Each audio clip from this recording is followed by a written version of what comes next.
ஊரில் இருக்க எல்லாத்துக்கும் வணக்கம்ப்பா. நாம் இன்றைக்கி எந்த படத்தை பற்றின ரிவ்யூ பார்க்க போகிறோம் அப்படின்னு பார்த்தீங்கன்னா, கோல்டு அப்படிங்கிற படத்தை பற்றின ரிவ்யூ தான் பார்க்க போகிறோம். ஸோ ரிவ்யூக்கில் போக நம்ம சேனல் சப்ஸ்கிரைப் பண்ணுங்க, அப்படியே லைக்கும் போட்டுருக்கேன். இந்த படத்துடைய கதை என்ன அப்படின்னு பார்த்தீங்கன்னா நம்ம ஹீரோவும் ஒருத்தரும் பாலைவனத்தில் போகிற மாதிரி ட்ராவல் பண்ணி போகிற மாதிரி காட்டுறாங்க.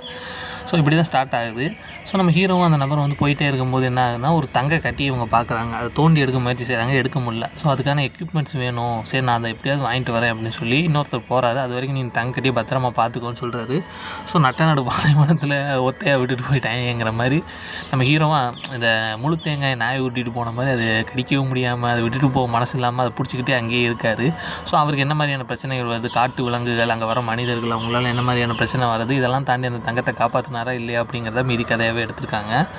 ஸோ இந்த கதையை பொறுத்தளவுக்கு ஒரு ஆவரேஜ் மூவியாக தாங்க படிச்சு, பெருசாக பட்ஜெட்லாம் போட்டு எடுத்த மாதிரி தெரில. அதுவும் ஒரே இடத்துல உட்காந்த இடத்துலையே பூமி சுற்றுற மாதிரி, ஹீரோ அங்கேயே தான் இருக்கிற மாதிரியான, அதாவது ஒரே பகுதியில் திருப்பி எடுத்த மாதிரி தான் படம் இருந்துச்சு. அது ரொம்ப சலிப்பு தட்டில் தான் இருந்துச்சு. ஒரு முதல்ல பார்க்கும்போது கொஞ்சம் வித்தியாசமான கதையாக இருந்தாலும் ஒரு கடத்துக்கு மேலே போக போக என்னடா இங்கேயே சுற்றிட்டு இருக்கு கதை அப்படிங்கிற மாதிரி தான் இருந்துச்சு. ஸோ எனக்கு கொஞ்சம் ஆவரேஜாக தான் படிச்சு. இதுக்கு எவ்வளோ எடுக்கணும்னா 5க்கு ஒரு 2.7 போகலாம்.